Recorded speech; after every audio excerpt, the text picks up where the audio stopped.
iPlus Training സൊല്യൂഷൻ്റെ പുതിയൊരു വീഡിയോയിലേക്ക് ഏവർക്കും സ്വാഗതം. Kerala PSC category number 630/2023 assistant director in industries and commerce department അതിൻ്റെ സിലബസ് ഡിസ്കഷനാണ്. സിലബസ് ഡിസ്കഷനിൽ നമ്മൾ ഡിസ്കസ് ചെയ്യാനായിട്ട് പോകുന്നത് പോർഷൻ പാർട്ട് 4 ആണ്. പാർട്ട് 4-ലെ ബിസിനസ് അഡ്മിനിസ്ട്രേഷൻ എന്ന ഭാഗത്തിൽ എങ്ങനെയാണ് നിങ്ങൾക്ക് പ്രിപ്പയർ ചെയ്യേണ്ടത് ഒരു ഓവറോൾ ഐഡിയ കിട്ടാൻ വേണ്ടിയിട്ടാണ് ഞാൻ ഈ വീഡിയോ ക്ലാസ് എടുക്കുന്നത്. സോ പാർട്ട് 4-ലാണ് ബിസിനസ് അഡ്മിനിസ്ട്രേഷനുമായിട്ട് ബന്ധപ്പെട്ട ഭാഗം കാണുന്നത്. 30 മാർക്കിൻ്റെതാണ് പരീക്ഷ. 30 മാർക്കിലെ പരീക്ഷയെ നമുക്ക് പല മൊഡ്യൂളുകളായിട്ട് ഇവിടെ ഡിവൈഡ് ചെയ്തിട്ടുണ്ട്. ഏതാണ്ട് 5 മൊഡ്യൂൾസ് ആയിട്ടാണ് നമുക്ക് ഇത് കാണാനായിട്ട് പറ്റുക. ഓരോ മൊഡ്യൂളിനും ഡിഫറെൻ്റ് ആയിട്ടുള്ള വെയിറ്റേജസ് ആണ് കൊടുത്തിട്ടുള്ളത്. ഫസ്റ്റ് മൊഡ്യൂളിന് ഫസ്റ്റ് മൊഡ്യൂളിൻ്റെ weightage I think 10 marks, second മൊഡ്യൂളിന് 6 മാർക്സ്, തേർഡ് മൊഡ്യൂളിന് 4 മാർക്സ്, ഫോർത്ത് മൊഡ്യൂളിന് 6 mark and fifth module is also 4 mark. ആ രീതിയാണ്. അപ്പോൾ നമുക്ക് ഓരോന്നിനും അതിൻ്റെ റിലവൻസും ഉണ്ട്. അപ്പോൾ നമുക്ക് ഓരോന്നിനെ പറ്റി ഒരു അത്യാവശ്യ ധാരണ ഉണ്ടാക്കി വെക്കാം. ഡീറ്റെയിൽഡ് ആയിട്ടുള്ള ക്ലാസ്സസ് നിങ്ങൾക്ക് അവൈലബിൾ ആയിരിക്കും. ബട്ട് ഒരു ബിഫോർ ദാറ്റ് ഒരു ഐഡിയ നമുക്ക് കിട്ടേണ്ടത് അത്യാവശ്യമാണല്ലോ. അപ്പോൾ അതിന് വേണ്ടിയിട്ടാണ് ഞാനിത് ക്ലാസ് എടുക്കുന്നത്. അപ്പോൾ മാനേജ്മെൻറ്റ് ബിസിനസ് അഡ്മിനിസ്ട്രേഷൻ എന്ന് പറയുമ്പോൾ തന്നെ കോമേഴ്സ് അല്ലെങ്കിൽ മാനേജ്മെൻറ്റുമായിട്ട് കണക്ട് ചെയ്ത് വരുന്ന ഒരു കാര്യമാണ്. ഒരു ബിസിനസ്സിനെ എങ്ങനെയാണ് മാനേജ് ചെയ്യേണ്ടത്? ഇപ്പം നിങ്ങൾ അസിസ്റ്റൻറ്റ് ഡയറക്ടേഴ്സ് ആയിട്ടൊക്കെയാണല്ലോ പോകുന്നത്. Department commerce and industry department ആയതുകൊണ്ട് തന്നെ ഉറപ്പായിട്ടും നിങ്ങൾക്ക് കോമേഴ്സിനെ പറ്റിയും ഇൻഡസ്ട്രീസിനെ പറ്റിയും എസ്പെഷ്യലി കോമേഴ്സ് മാനേജ്മെൻറ്റിനെ പറ്റിയിട്ടൊക്കെ അത്യാവശ്യം ധാരണ ഉണ്ടാക്കി വെക്കേണ്ടത് വളരെ വളരെ ഇമ്പോർട്ടൻ്റ് ആയിട്ടുള്ള കാര്യമാണ്. അതുകൊണ്ടാണ് നിങ്ങൾക്ക് ഈ ഭാഗങ്ങൾ കൂടി നിങ്ങളുടെ സിലബസിൽ ഉൾപ്പെടുത്തിയിട്ടുള്ളത്. 30 മാർക്കേ ഉള്ളൂ. ആകെയുള്ള 100 മാർക്കിൽ 30 മാർക്കിൻ്റെ വെയിറ്റേജസ് ആണ് നമുക്ക് ഇതിൽ കാണാനായിട്ട് പറ്റുക. എഞ്ചിനീയറിംഗ് ബാക്ക്ഗ്രൗണ്ട് ഉള്ളവർക്കാണെങ്കിൽ പോലും വളരെ കുറഞ്ഞ സമയം കൊണ്ട് പഠിച്ചെടുക്കാൻ പറ്റുന്ന മൊഡ്യൂൾസാണ് ഇത്. എളുപ്പമുള്ള ഭാഗങ്ങളാണ്. നിങ്ങൾ അതുകൊണ്ട് ഈ ഭാഗം വിട്ടുകളയരുത്. ക്ലാസ്സുകൾ പ്രോപ്പറായിട്ട് കേട്ടാൽ നമുക്ക് ഈസി ആയിട്ട് മനസ്സിലാക്കാൻ പറ്റുന്ന കാര്യങ്ങളേ ഉള്ളൂ. നമ്മുടെ സിലബസ് ആണെങ്കിലും നമ്മുടെ കോമേഴ്സ്, ഒരു HSST കോമേഴ്സ് പോലെയുള്ള അല്ലെങ്കിൽ lecturer assistant professor in commerce എന്നൊക്കെ പറയുന്ന പോലെ ആ ലെവലിലേക്കുള്ള സിലബസ് ഒന്നുമല്ല ഈ കൊടുത്തിട്ടുള്ളത്. വളരെ ബേസിക് സിലബസ് ആണ്. കോമേഴ്സ് എന്ന് പറഞ്ഞാൽ പോലും അല്ലെങ്കിൽ ബിസിനസ് അഡ്മിനിസ്ട്രേഷൻ്റെ ഡെപ്ത് ഒന്നും ഒരിക്കലും വന്നിട്ടേ ഇല്ല. ബേസിക് ആയിട്ടുള്ള കാര്യങ്ങൾ മാത്രമേ നിങ്ങളുടെ സിലബസിൽ ഉൾപ്പെടുത്തിയിട്ടുള്ളൂ. അതുകൊണ്ട് ആരും ടെൻസ്ഡ് ആകേണ്ട. ഇപ്പം കോമേഴ്സ് അല്ലെങ്കിൽ മാനേജ്മെൻ്റ് ഒക്കെ പഠിച്ചിട്ടില്ലാത്ത ആൾക്കാർക്ക് ഒരല്പം ടെൻഷൻ ഉണ്ടായിരിക്കും. അയ്യോ ഈ ഒരു പോർഷൻ ഞാൻ എങ്ങനെയാണ് കവർ ചെയ്തെടുക്കുക? കുറഞ്ഞ സമയം മാത്രമല്ലേ മുന്നിലുള്ളൂ, പഠിക്കാൻ പറ്റുമോ ഇല്ലയോ, അല്ലെങ്കിൽ അത് സ്കിപ്പ് ചെയ്യാം. അത് ഒരു മണ്ടത്തരമായ തീരുമാനമായിരിക്കും. ഒരു പക്ഷേ ഈ ഭാഗത്തു നിന്നുള്ള ചോദ്യങ്ങളായിരിക്കാം നിങ്ങളുടെ റാങ്ക് നിശ്ചയിക്കുന്ന കാര്യം. കാരണം BTech ബാക്ക്ഗ്രൗണ്ടിൽ നിന്ന് വരുന്ന ആൾക്കാർ ഒരു പക്ഷേ ഈ ഭാഗമൊക്കെ സ്കിപ്പ് ചെയ്ത് ബാക്കിയുള്ളതൊക്കെ ആയിരിക്കും മിക്കവാറും പഠിച്ചിട്ട് വരാൻ സാധ്യതയുള്ളത്. അങ്ങനെ വരുമ്പോഴത്തേക്ക് നിങ്ങൾ ഈ ഭാഗങ്ങൾ കൂടി പഠിച്ചിട്ട് പോകുമ്പോൾ നിങ്ങൾക്ക് ജയിക്കാനുള്ള സാധ്യത വളരെ വളരെ കൂടുതലാണ്. അതോടൊപ്പം തന്നെ ഞാനിത് എക്സ്പ്ലെയിൻ ചെയ്യുമ്പോൾ ചില ഭാഗങ്ങൾക്ക് കൂടുതൽ സിഗ്നിഫിക്കൻസ് ഉള്ളതായിട്ട് പറയാം. സാധാരണ രീതിയിൽ കോമേഴ്സിൻ്റെ എക്സാംസിനൊക്കെ എപ്പോഴും റെപ്പറ്റേറ്റീവായിട്ട് വരുന്ന ചില ഭാഗങ്ങളുണ്ട്. അതിന് കുറച്ചും കൂടി ഇമ്പോർട്ടൻസ് കൊടുത്ത് നിങ്ങൾ പഠിക്കാനായിട്ട് ശ്രദ്ധിക്കാം. അപ്പം ഇതിൽ നമുക്ക് നോക്കാനായിട്ടുള്ളത് മാനേജ്മെൻറ്റുമായിട്ട് ബന്ധപ്പെട്ടിരുന്ന കാര്യങ്ങളാണ് നമുക്ക് ആദ്യ മൊഡ്യൂളിൽ കൊടുത്തിരിക്കുന്നത്. ഒരു കോമേഴ്സ് അല്ലെങ്കിൽ ഒരു ബിസിനസ് അഡ്മിനിസ്ട്രേഷൻ പഠിക്കുന്നൊരു വിദ്യാർത്ഥിയെ സംബന്ധിച്ച് അത് കൃത്യമായിട്ട് നിങ്ങൾ ആ ഭാഗങ്ങൾ കവർ ചെയ്ത് വെക്കേണ്ടത്, ഒരു മാനേജ്മെൻറ്റിനെ പറ്റിയിട്ടൊരു ധാരണ ഉണ്ടാക്കി വെക്കേണ്ടത് വളരെ വളരെ അത്യാവശ്യമായിട്ടുള്ള കാര്യമാണ്. എങ്കിലേ നമുക്കൊരു ധാരണ കിട്ടുകയുള്ളൂ. എന്താണ് മാനേജ്മെൻറ്റ് എന്നതിനെ പറ്റിയിട്ടും എങ്ങനെയാണ് നമുക്ക് കാര്യങ്ങൾ മാനേജ് ചെയ്യാൻ പറ്റുക, ഒരു വലിയ ഒരു കൃത്യമായ ധാരണ നമുക്ക് ഉണ്ടായിരിക്കണം. അപ്പോൾ എന്താണ് ബിസിനസ് അഡ്മിനിസ്ട്രേഷൻ, അതിനെപ്പറ്റിയൊരു ധാരണ നിങ്ങൾ ഫസ്റ്റ് ഓഫ് ഓൾ ഉണ്ടാക്കിയെടുക്കുക. അതിന് വേണ്ടിയിട്ടാണ് മാനേജ്മെൻറ്റ് എന്ന് പറഞ്ഞൊരു മൊഡ്യൂൾ കൊടുത്തിട്ടുള്ളത്. മാനേജ്മെൻറ്റ് മൊഡ്യൂളിൽ കുറേ കാര്യങ്ങൾ പഠിക്കാനായിട്ടുണ്ട്. നിങ്ങൾക്കൊരു പക്ഷേ ഇത് കാണാൻ ബുദ്ധിമുട്ടായിരിക്കും. എന്നാലും PDF ഓൾറെഡി അവൈലബിൾ ആണ്. മാത്രമല്ല ഓവറോൾ ഒരു ഐഡിയ പറഞ്ഞു പോകുന്നത് മാത്രമേ ഉള്ളൂ. അപ്പം ഇതിൽ കുറേ കാര്യങ്ങൾ നിങ്ങൾക്ക് കാണാനായിട്ട് സാധിക്കും. Concept, significance, evolution of management thought നന്നായിട്ട് പഠിക്കണം. എവല്യൂഷൻ ഓഫ് മാനേജ്മെൻറ്റ് തോട്ടിൽ നിന്നും പലതവണ പരീക്ഷകൾക്ക് ചോദ്യങ്ങൾ വന്നിട്ടുണ്ട്. എസ്പെഷ്യലി ക്ലാസിക്കൽ തിയറി, നിയോ classical theory, human relation school, അതേപോലെ ബിഹേവിയറൽ സ്കൂള്, പിന്നെ system school, modern management theories, ഈ ഒരു ഭാഗങ്ങളൊക്കെ നമുക്കിതിൽ കാണാനായിട്ട് പറ്റും. പിന്നീട് സയൻറ്റിഫിക് മാനേജ്മെൻറ്റ് എന്ന് പറഞ്ഞിരിക്കുന്ന ഭാഗം ഞാനിത് അത്രയും എൻലാർജ് ചെയ്യുന്നില്ല. സിലബസ് ഓൾറെഡി നിങ്ങൾക്ക് അവൈലബിൾ ആയിരിക്കും. ജസ്റ്റ് കേട്ട് ആ സിലബസ് ഒന്ന് ഓറൽ ഐഡിയ ഉണ്ടാക്കി വെച്ചാൽ മാത്രം മതി. ചിലത് ശ്രദ്ധിക്കണമെന്ന് പറഞ്ഞിരിക്കുന്ന കാര്യങ്ങൾ നോട്ട്ബുക്കിൽ എവിടെയെങ്കിലും ഒന്ന് എഴുതി വെക്കുന്നത് വളരെയധികം ബെറ്റർ ആയിരിക്കും. സയൻറ്റിഫിക് മാനേജ്മെൻ്റ് ആണ് പിന്നീട് നമുക്ക് കാണാനായിട്ട് പറ്റുന്നൊരു ഭാഗം എന്ന് പറയുന്നത്. സയൻറ്റിഫിക് മാനേജ്മെൻറ്റിനെ പറ്റി പറയുമ്പോഴത്തേക്ക് FW ടൈലറിൻ്റെ തിയറിയാണ് നമുക്കിവിടെ വളരെയധികം പ്രാധാന്യമുള്ളത്. ആ തിയറിയും അതിൻ്റെ പ്രിൻസിപ്പിൾസും നന്നായിട്ട് പഠിച്ചിട്ട് വേണം പോകാനായിട്ട്. ഹെഡിങ്സും അതിൽ കോൺസെപ്റ്റുകൾ അറിഞ്ഞു വെച്ചാലും മതിയായിരിക്കും. പിന്നീട് പ്രിൻസിപ്പിൾസ് ഓഫ് മാനേജ്മെൻറ്റ് ഉണ്ട്. നമ്മുടെ ഈ ഹെൻറി ഫയോളിൻ്റെതുണ്ട്. അവരുടെ കോൺട്രിബ്യൂഷൻസ്, എസ്പെഷ്യലി ഈ ടൈലറും ഫയോളും എഴുതിയിട്ടുള്ള ബുക്കുകളുടെ പേരുകളൊക്കെ ഓർത്ത് വെക്കണം. Management versus administration, levels of management, ഇതൊക്കെ നിങ്ങൾക്ക് പഠിക്കാൻ ഏറ്റവും സ്റ്റാൻഡേർഡ് ബുക്ക് എന്ന് പറഞ്ഞിരിക്കുന്നത് NCERTയുടെ +2 ബിസിനസ് സ്റ്റഡീസിലെ ബുക്കാണ്. നിങ്ങൾ ബേസ് കിട്ടും. ഇതൊക്കെ NCERTക്കകത്ത് കാണുന്നതാണ്. ഈ പറഞ്ഞ സിലബസൊക്കെ NCERTക്കകത്ത് കൃത്യമായിട്ട് അതേപോലെ തന്നെ കൊടുത്തിട്ടുണ്ട്.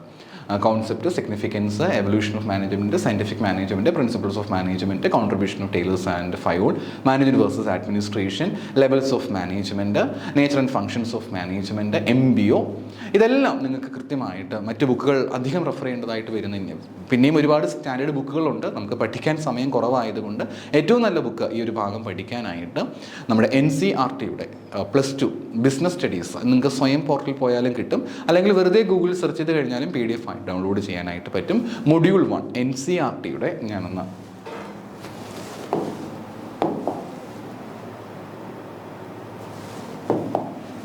ഓക്കെ, നിങ്ങൾ NCERT ബുക്കുകൾ അറിയാമല്ലോ. NCERT സൈറ്റിലേക്ക് നിങ്ങൾ ലോഗിൻ ചെയ്യേണ്ട, ജസ്റ്റ് ക്ലിക്ക് ചെയ്താൽ ലിങ്ക് കിട്ടും. നിങ്ങൾ അതിലേക്ക് വരിക. അതിനുശേഷം അതിൽ നിങ്ങൾ ബിസിനസ് സ്റ്റഡീസ്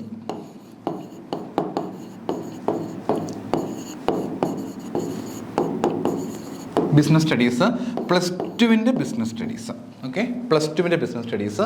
അതിൽ +2ൻ്റെ ബിസിനസ് സ്റ്റഡീസിൻ്റെ പാർട്ട് 1 അവരിങ്ങനെ പറയും. ബിസിനസ് സ്റ്റഡീസ് പാർട്ട് 1 ഉണ്ട്, പാർട്ട് 2 ഉണ്ട്. നിങ്ങൾക്ക് പാർട്ട് 2 അതും ഉണ്ട്. അത് പാർട്ട് 2 നിങ്ങൾക്ക് ആവശ്യമായിട്ട് വരും.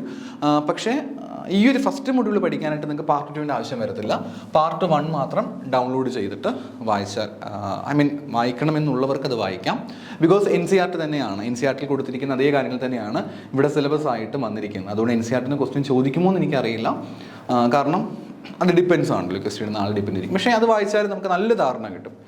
നമുക്ക് സമയവും വളരെ കുറവായതുകൊണ്ട് NCERT വായിക്കുന്നതായിരിക്കും കുറച്ചും കൂടെ നല്ലതെന്ന് എനിക്ക് തോന്നുന്നു. അപ്പം ഓരോ മാനേജ്മെൻറ്റ് ലെവലുകളെ പറ്റിയിട്ടും മാനേജ്മെൻറ്റ് ഒബ്ജക്റ്റീവ്സ്, MBO ഒക്കെ വളരെ വളരെ പ്രധാനപ്പെട്ടതാണ്. പീറ്റർ ഓഫ് ഡ്രക്കർ കോൺട്രിബ്യൂട്ട് ചെയ്തിരിക്കുന്ന കോൺസെപ്റ്റാണ് MBO എന്ന് പറയുന്നത്.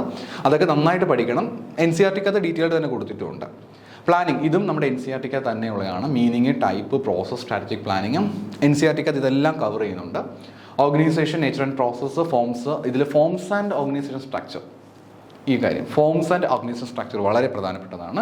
NCERTക്കകത്തുണ്ട്. NCERTക്കകത്ത് ഓർഗനൈസേഷനെ പറ്റി പിന്നെയും കുറേ കാര്യങ്ങളുണ്ട്. അതൊക്കെ നിങ്ങൾക്ക് വേണമെങ്കിൽ സ്കിപ്പ് ചെയ്തിട്ട് ഇത് മാത്രം നോക്കാം. അതേപോലെ പ്ലാനിങ് ഒക്കെ ഇരിക്കുന്നു. NCERTക്കകത്ത് കൊടുത്ത അതേ കാര്യം തന്നെ ഇവിടെയും കൊടുത്തിരിക്കുന്നതെന്ന് തോന്നുന്നു. പിന്നെ സ്റ്റാഫിങ്ങിലേക്ക് വരുമ്പോഴത്തേക്ക് കോൺസെപ്റ്റ്, സിഗ്നിഫിക്കൻസ്, പ്രോസസ്, അതുകൂടാതെ നിങ്ങൾ റിക്രൂട്ട്മെൻറ്റ്, അത് നമുക്ക് തൊട്ട് താഴെ പിന്നെയും പഠിക്കാനായിട്ടുണ്ട്. ആ സമയത്ത് നമുക്ക് നോക്കാം. ഇത് NCERTക്കകത്ത് തന്നെ കൊടുത്തിട്ടുണ്ട് സ്റ്റാഫിങ്ങിനെ പറ്റിയിട്ട്. Direction, principles, techniques, leadership, concept, significance, traits, ഇത്രയും കാര്യങ്ങളുണ്ട്. തിയറീസ് NCERTക്കകത്ത് ഇല്ല. ട്രേറ്റ്സ് വരെയുള്ള കാര്യങ്ങൾ NCERTക്കകത്തുണ്ട്. തിയറീസ് നമ്മളല്ലാതെ പഠിക്കേണ്ടതായിട്ട് വരും. അത് വളരെ വളരെ വളരെ ഇമ്പോർട്ടൻ്റ് ആണ് തിയറീസ്. എസ്പെഷ്യലി മോട്ടിവേഷൻ തിയറീസ് ഇതിനകത്ത് കൊടുത്തിട്ടില്ല. സിലബസിനകത്ത് ഞാൻ കണ്ടില്ല. ഇനിയിപ്പോൾ ഉണ്ട്, സിലബസിനകത്തുണ്ട്. ലീഡർഷിപ്പ് തിയറീസ് വളരെ വളരെ ഇമ്പോർട്ടൻ്റ് ആണ്. പഠിച്ചിട്ട് വേണം പോകാൻ. ലിക്വിഡ് സിസ്റ്റം ഓഫ് മാനേജ്മെൻ്റ് ഒക്കെ നന്നായിട്ട് നോക്കണം. പിന്നെ communication, concept, forms, elements, type, barriers എല്ലാം NCERTക്കകത്ത് കവർ ചെയ്യുന്നുണ്ട്. Management control, concept, significance, process NCERTക്കകത്ത് കൃത്യമായിട്ടുണ്ട്. മോട്ടിവേഷൻ NCERTക്കകത്ത് ഉണ്ടോ എന്ന് എനിക്ക് സംശയമുണ്ട്. കാരണം ഇപ്പം സിലബസ് മാറിയല്ലോ, അവരെന്തൊക്കെയോ അതിൽ വെട്ടിക്കുറച്ചിട്ടുണ്ട്. അപ്പോൾ അതുകൊണ്ട് ഇപ്രാവശ്യം അത് ഉണ്ടോ എന്ന് എനിക്ക് സംശയമുണ്ട്. ബട്ട് ഉണ്ടെങ്കിൽ നിങ്ങൾക്കത് നോക്കാം. അതർവൈസ് മോട്ടിവേഷൻ, കോൺസെപ്റ്റ്, സിഗ്നിഫിക്കൻസ് ഒക്കെ നിങ്ങൾ സ്കിപ്പ് ചെയ്താൽ no issue. Theories of motivation പഠിച്ച് വെച്ചിരിക്കണം. എസ്പെഷ്യലി എനിക്ക് തോന്നുന്നു അതിൽ NCERTക്കകത്ത് ഒരു തിയറിയെ പറ്റിയേ പറയുന്നുള്ളൂ. മാഷ്ലൂസിൻ്റെ നീഡ് ഹൈറാർക്കി തിയറിയെ പറ്റി മാത്രമേ പറയുന്നുള്ളൂ എന്നാണ് എനിക്ക് തോന്നുന്നത്. ഇനി പുതിയ സിലബസിനകത്ത് വേറെ എന്തെങ്കിലും ഉണ്ടോ എന്ന് അറിയത്തില്ല. ബട്ട് അത് കൃത്യമായിട്ട് പഠിക്കണം. അത് കൂടാതെ എക്സ്ട്രാ തിയറിയും ചിലപ്പോൾ എനിക്കൊന്ന് എക്സ്ട്രാ പോയിന്റുകളായിട്ടൊക്കെ ചിലപ്പോൾ ചില തിയറീസ് മറ്റേ ബോക്സിലൊക്കെ NCERTക്കകത്ത് കൊടുത്തിട്ടുണ്ടായിരിക്കും. അതും ഒന്നും കൃത്യമായിട്ട് നോക്കുന്നതിൽ തെറ്റില്ല. മോട്ടിവേഷനെ പറ്റി നമ്മൾ പറഞ്ഞു. MISനെ പറ്റി ഒന്ന് ഒരു ധാരണ ഉണ്ടാക്കി വെക്കണം. Social responsibility and business ethics, ഇത് പഠിക്കാനായിട്ട് നിങ്ങൾ പഠിക്കേണ്ടത് NCERTയുടെ +1 ബിസിനസ് സ്റ്റഡീസ്. ഒറ്റ ബുക്കേ ഉള്ളൂ. +1 ബിസിനസ്, പാർട്ട് 1 പാർട്ട് 2 ഒന്നുമില്ല, ഒറ്റ ബുക്കേ ഉള്ളൂ. +1 ബിസിനസ് സ്റ്റഡീസിൻ്റെ ആറാമത്തെ മൊഡ്യൂൾ, അതിലെ ആറാമത്തെ മൊഡ്യൂളിൽ നിങ്ങൾക്ക് ഈ CSR, corporate social responsibility, business ethics most probably ചോദിക്കാൻ സാധ്യതയുള്ളത് അഗെയിൻസ്റ്റ് പോയിന്റുകൾ, അങ്ങനെയുള്ള സപ്പോർട്ടിംഗ് പോയിന്റ്, എഗെയിൻസ്റ്റ് അങ്ങനെയുള്ള കാര്യങ്ങളൊക്കെ നമുക്കിവിടെ കാണാൻ പറ്റും. ആ ഒരു ഭാഗമൊക്കെ നിങ്ങൾക്ക് അവിടെ NCERT തന്നെ കവർ ചെയ്ത് കിട്ടും. പിന്നെ contemporary management approaches, lesson 4 manage, ഇതൊക്കെ ജസ്റ്റ് നോർമലായിട്ട് നോക്കിയാൽ മാത്രം മതിയായിരിക്കും. സോ ഇതാണ് ഇതിൽ പറയാനുള്ള 10 മാർക്ക് സുഖമായിട്ട് കിട്ടും. NCERT വായിച്ചപ്പോൾ എനിക്കൊരു 4-5 മാർക്ക് എന്തായാലും കിട്ടും. നമ്മുടെ ക്ലാസ് കാണുവാണെങ്കിൽ ഓൾറെഡി കവറേജ് ചെയ്യപ്പെടുന്നതാണ്. So it is very easy for U.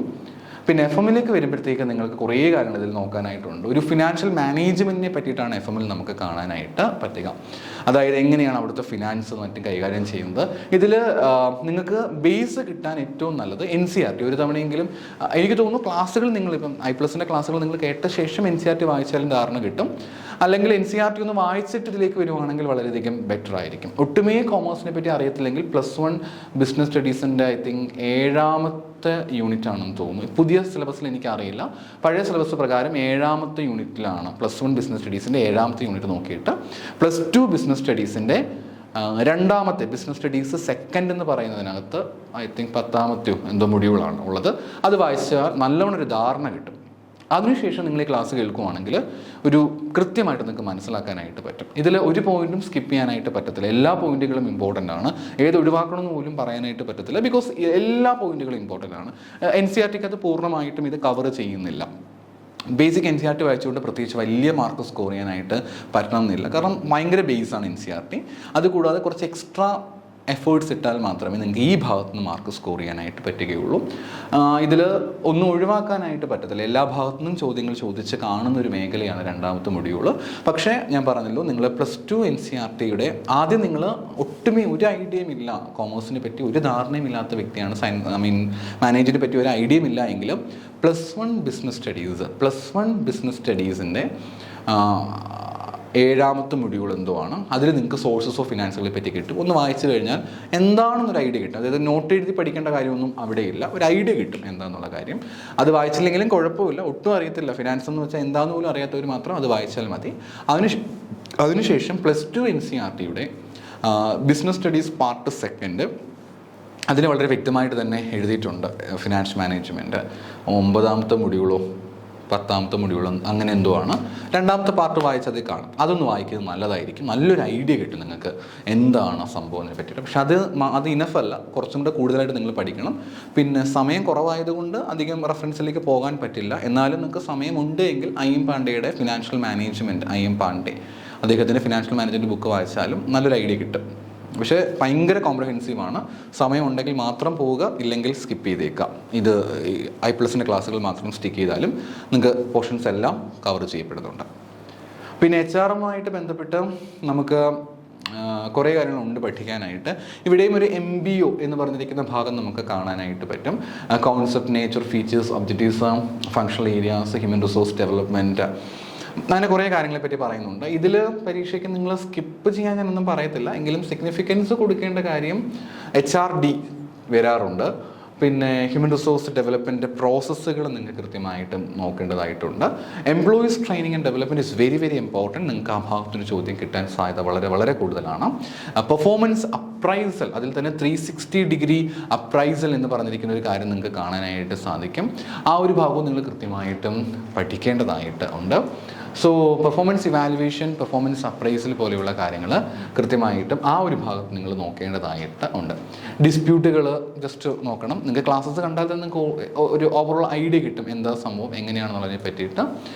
പക്ഷേ ഒരു ഏകദേശ ധാരണ നിങ്ങൾക്ക് കിട്ടണമെങ്കിൽ ഇത് വളരെയധികം ഹെൽപ്ഫുൾ ആയിട്ടുള്ളൊരു കാര്യമായിരിക്കും. പിന്നെ ഉള്ളത് ഇതാണ്, ടൈപ്പ് നിങ്ങൾ കൃത്യമായിട്ട് നോക്കണം. ഇതിൽ പെർഫോമൻസ് അപ്രൈസൽ എന്ന് പറഞ്ഞ ഭാഗം കുറച്ചും കൂടെ കൃത്യമായിട്ട് നോക്കേണ്ടതായിട്ട് വരും. പിന്നെ മാർക്കറ്റിംഗ് മാനേജ്മെൻറ്റ്, ഇത് ഞാൻ പറയുന്നു. ആദ്യം നിങ്ങൾ NCERTയുടെ ബിസിനസ് സ്റ്റഡീസ് പാർട്ട് 2 അത് കൃത്യമായിട്ട് നിങ്ങൾ ഒന്ന് നോക്കണം. അതിൽ തന്നെ ബിസിനസ് സ്റ്റഡീസ് പാർട്ട് 2 അതിൽ മാർക്കറ്റിംഗ് മാനേജ്മെൻറ്റ് എന്ന് പറഞ്ഞ മൊഡ്യൂളുണ്ട്. അത് വായിച്ചു കഴിഞ്ഞാൽ ഒരു ഐഡിയ കിട്ടും. പക്ഷേ അത് ഇനഫാണോ ഞാൻ ഒരിക്കലും പറയത്തില്ല. അതുകൂടാതെയും കുറേ കാര്യങ്ങൾ പഠിക്കേണ്ടതായിട്ടുണ്ട്. ക്ലാസ്സുകൾ കേട്ടാൽ നിങ്ങൾക്ക് ഐഡിയ അത്യാവശ്യം ഇതുവഴിയായിട്ട് ലഭിക്കും. ഓക്കെ, ഇതിൽ നിങ്ങൾക്ക് സമയമുണ്ടെങ്കിൽ അശ്വത്താപ്പ എഴുതിയിട്ടുള്ള HRM human resource management book വായിച്ചു കഴിഞ്ഞാൽ HRM കിട്ടും. പക്ഷേ ഞാൻ നേരത്തെ പറഞ്ഞത് ഭയങ്കര കോംപ്രഹെൻസീവ് ആണ്, സമയമുണ്ടെങ്കിൽ മാത്രം റെഫർ ചെയ്യുക. പിന്നെ അതേപോലെ മാർക്കറ്റിംഗ് മാനേജ്മെൻറ്റ് ഫിലിപ്പ് കോട്ട്ലറിൻ്റെ മാർക്കറ്റിംഗ് മാനേജ്മെൻറ്റ് ബുക്ക് വളരെ നല്ല ബുക്കാണ്. സമയമുണ്ടെങ്കിൽ മാത്രം ആ ഒരു ബുക്ക് റെഫർ ചെയ്യുന്നതായിരിക്കും നല്ലത്.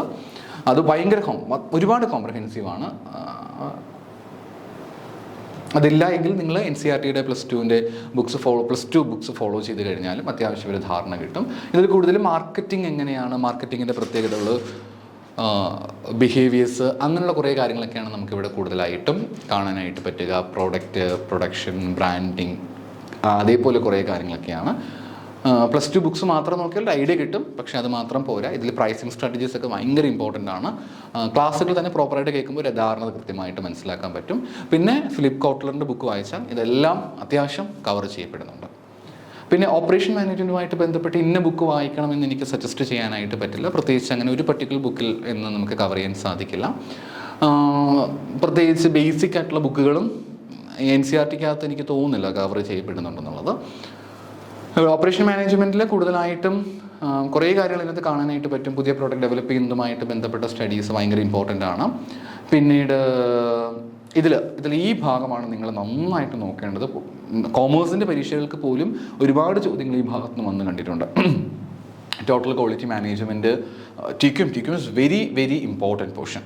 അതേപോലെ ബെഞ്ച് മാർക്കിംഗ് ഭയങ്കര ഇമ്പോർട്ടൻ്റ് ആണ്. കൈസൺ, JIT എന്നൊക്കെ ധാരാളം ചോദ്യങ്ങൾ വന്ന് കാണുന്നുണ്ട്. ജസ്റ്റ് ഇൻ ടൈം അപ്രോച്ചസ്, അതേപോലെ തിയറി ഓഫ് കൺസ്ട്രൈൻസ്, ERP എന്ന ഭാഗങ്ങൾ വന്ന് കണ്ടിട്ടുണ്ട്. 6 Sigma എന്ന ക്വസ്റ്റ്യൻസ് ചോദിച്ച് സാധാരണ കാണാറുണ്ട്. അജൈൽ മാനുഫാക്ചറിങ്, ലീൻ സിസ്റ്റംസ്, ഈ ഒരു ഭാഗം നിങ്ങൾ കൃത്യമായിട്ട് നോക്കണം കേട്ടോ. ഈ പറഞ്ഞ ലാസ്റ്റ് TQ മുതൽ ഇങ്ങോട്ടുള്ള ഭാഗം നന്നായിട്ട് നോക്കണം. ഇതിന് പ്രത്യേകിച്ച് ഒരു ബുക്ക് തന്നെ ഫോളോ ചെയ്താലേ പറ്റൂ അതെനിക്ക് പറയാനായിട്ട് പറ്റില്ല. കാരണം ഇതിനു വേണ്ടി അങ്ങനെ ഒരു പ്രത്യേക ബുക്ക് സജസ്റ്റ് ചെയ്യാനായിട്ട് ഇല്ല. എല്ലാ ബുക്കുകളും എനിക്കൊരു അത്യാവശ്യം നമ്മുടെ ഈ NCERT +1 +2 ബുക്ക്, NCERT +2 ബുക്കിലെ ഞാൻ നേരത്തെ പറഞ്ഞു ബിസിനസ് സ്റ്റഡീസ് പാർട്ട് 1, അതിൽ കൺട്രോളിംഗ് എന്ന് പറയുന്ന മൊഡ്യൂളാണെന്ന് തോന്നുന്നു. കൺട്രോളിംഗ് മൊഡ്യൂളാണ്. ആ മൊഡ്യൂളിൽ ഈ പറഞ്ഞ കാര്യങ്ങളെ പറ്റിയിട്ടൊക്കെ ഒരു ബ്രീഫായിട്ടൊരു ബോക്സിൽ കൊടുത്തിട്ടുണ്ട്. ഇപ്പോൾ പുതിയ സിലബസിൽ അറിയില്ല, പഴയ സിലബസ് പ്രകാരം ആ ബുക്കിനകത്ത് കൊടുത്തിട്ടുണ്ട്. നിങ്ങൾക്ക് ഡൗൺലോഡ് ചെയ്താൽ കാണാനായിട്ട് പറ്റും. അത് നന്നായിട്ട് നോക്കിയിട്ട് പോകുക. +1 NCERT അധികം ഇമ്പോർട്ടൻസ് ഇല്ല. +2 NCERTയുടെ പാർട്ട് 1 പാർട്ട് 2 ഇതിൽ ഏതാണ്ട് ഒരു 50% പോർഷൻസ് എങ്കിലും അതിൽ തന്നെ അവർ കവർ ചെയ്യുന്നുണ്ട്. ഒരു ബേസ് കിട്ടാൻ കവർ ചെയ്യുന്നുണ്ട്. അത് മാത്രം ഇനഫാന്ന് ഒരിക്കലും ഞാൻ പറയത്തില്ല. കാരണം അത് ബേസാണ്, +2 നിലവാരമാണല്ലോ. ചോദ്യം ചോദിക്കുമ്പോൾ ഒരിക്കലും +2 ലെവലിലേക്ക് താഴ്ന്ന് ചോദ്യം ചോദിക്കാൻ സാധ്യതയും കുറവായിരിക്കും. ഓറലായിട്ട് പറഞ്ഞാൽ ശരിക്കും കോമേഴ്സ് അല്ലെങ്കിൽ മാനേജ്മെൻറ്റ് പോലെ അത്രയും നെറ്റ് പരീക്ഷയ്ക്കോ സെറ്റ് പരീക്ഷയ്ക്കോ ചോദിക്കുമ്പോൾ അത്രയും ഡെപ്തായിട്ടൊന്നും സിലബസ് കൊടുത്തിട്ടേ ഇല്ല. വളരെ ബേസായിട്ടാണ് ക്വസ്റ്റ്യൻ സിലബസ് കൊടുത്തിരിക്കുന്നത്. ഇതിൽ FM എന്ന് പറയുന്ന മൊഡ്യൂൾസ് ഒരല്പം ശ്രദ്ധ കൊടുത്ത് പഠിക്കണമെന്ന് ചോദിച്ചു കഴിഞ്ഞാൽ ബാക്കി 3 മൊഡ്യൂൾസും ബാക്കി 4 മൊഡ്യൂൾസും ഭയങ്കര സിമ്പിളാണ്. ഫിനാൻഷ്യൽ മാനേജ്മെൻറ്റേ ഉള്ളൂ ഒരല്പം കൂടെ നമ്മൾ ശ്രദ്ധിക്കേണ്ടതായിട്ടുള്ളത്. സോ ഒരിക്കലും വിട്ട് കളയരുത് ഈ ഭാഗങ്ങൾ. അറ്റ്ലീസ്റ്റ് നിങ്ങൾ ക്ലാസ്സുകളെങ്കിലും പ്രോപ്പറായിട്ട് കേൾക്കുക. സമയമുള്ളവർ NCERT നന്നായിട്ട് വായിക്കുക, നന്നായിട്ട് പഠിക്കുക. അപ്പോൾ എല്ലാവരും നന്നായിട്ട് പരീക്ഷയ്ക്ക് വേണ്ടി പ്രിപ്പയർ ചെയ്ത് നന്നായിട്ട് പെർഫോം ചെയ്യുക. എല്ലാവർക്കും നല്ലൊരു സക്സസ് ഉണ്ടാകട്ടെ എന്ന് ആശംസിക്കുന്നു. Thank you.